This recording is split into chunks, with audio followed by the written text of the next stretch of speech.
bringing you more news more often from our television broadcast studios in Frankfurt, Germany. I'm Sergeant Rob Gwin, and this is AFN Newsline. The Southern European Task Force is Europe's rapid deployment airborne unit. Army Sergeant Eric Shadowans tells us training exercise Hungarian Response 2002 gave CTAF infantrymen the chance to train up on one of their key tasks, which is evacuating non-combatants from a hostile environment. American soldiers unload Hungarian helicopters on Papa Air Base, Hungary. The soldiers from the 2nd Battalion Airborne 503rd Infantry quickly moved to their objective, a building just on the outskirts of the airfield. No enemy forces await them. Instead, they find a group of American civilians. Today, what we're doing is helping these American citizens just like here in this country. We had some civil unrest, and they flew us in to get them out of here safely.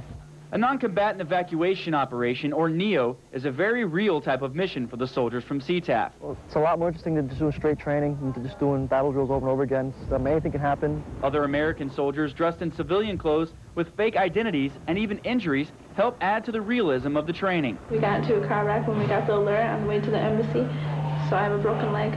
Basically, the most difficult thing is dealing with the people, because they've got their own little complaints, they've got they've got their own little issues, and dealing with civilian personnel and getting them out safely. That's what the difficult problem is. The soldiers process the civilians and move to the airfield, where they board C-130s ready to take them to an evacuation control center, where they will be accounted for once again and moved to a safer location as soon as possible.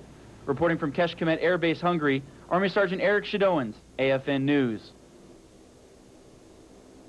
More than 400 soldiers from the Southeastern Europe Brigade and several U.S. troops are taking part in the international military drill Cornerstone 2002, which is now underway in Bulgaria.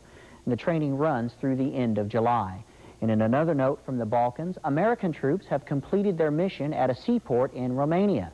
U.S. troops replaced their forces and loaded material and equipment used during the peacekeeping mission in Kosovo. At a farewell ceremony, the U.S. ambassador to Romania expressed his special gratitude to the local central authorities for their cooperation during the mission. For those of us who weren't alive during World War II, the term D-Day may bring to mind images of soldiers wading through water to reach the beaches of Normandy. As Air Force Sergeant Rick Sarche reports, other soldiers were involved in the invasion who didn't go ashore at Utah or Omaha Beach. World War II memorials and museums populate the Normandy region of France, but they aren't all dedicated to the soldiers who invaded by sea, and rarely are civilians mentioned at all.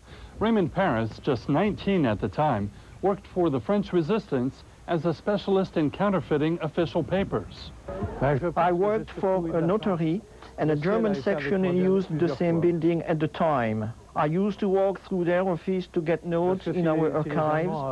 So while the Germans were out eating, I was able to steal a stem and later on to imitate signatures.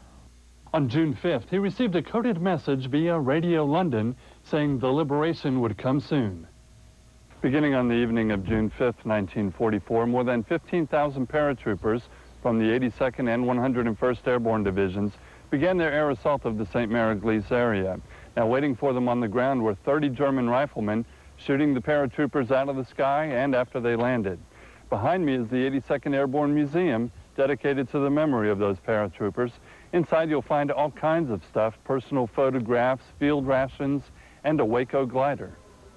Pilots flew troops, ammunition, even artillery and tanks in these gliders.